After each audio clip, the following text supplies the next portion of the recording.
Alright, starting the video here, we're going to show how to make a thumbnail here. I always go to snappa.com, that's pretty much what I use for all of it. Click on that, click create from scratch, and then I will go to graphics almost always first and uploads. You can see I got quite a few things. Here's some of the other images that I just showed on the other video on how to make these images from your pictures that you've got, and then I can just click that and then throw in the transmission here, and then like I showed before, we can go and take any of these uploaded images, and let's show here, and let's just take, and I will make a, let's look for the higher res. We'll just delete that one, and then we'll go into back into Cricut here, and you can see any of the images that I've uploaded. Let's just take this compressor here, or the airbrush here. We'll just drag the airbrush in, and then it goes, and it's automatically, we'll go back to Snappa, we go to graphics, upload an image, and you go boom. So this is another picture that I just took, and took a picture of my airbrush as I was in the middle of the video, as I was editing the video.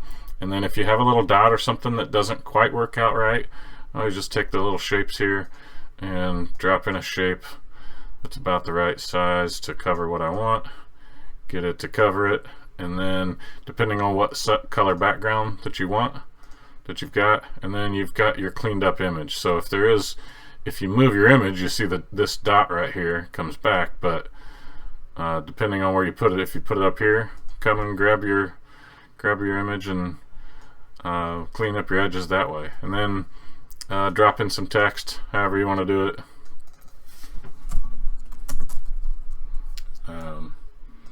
My favorite for ClarksPlace is bangers here. And do whatever resizing you want to that, and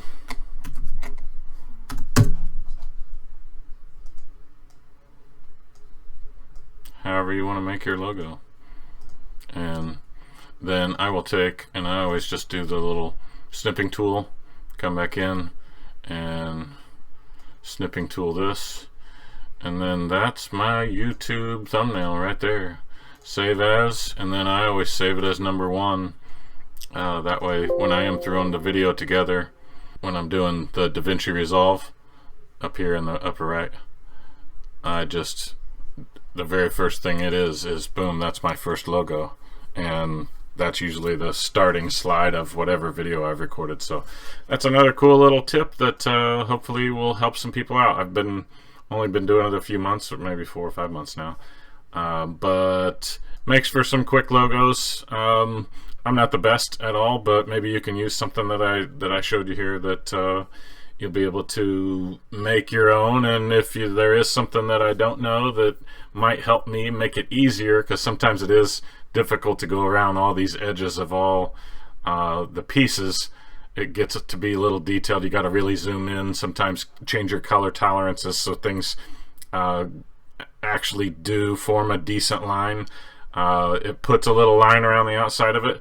Another way I combat that is depending on, you'll see me use a lot of black backgrounds, so I will go in here to the background and change the color and just go to custom and drag it all the way to black, and then you don't necessarily see the black line around the parts that you did.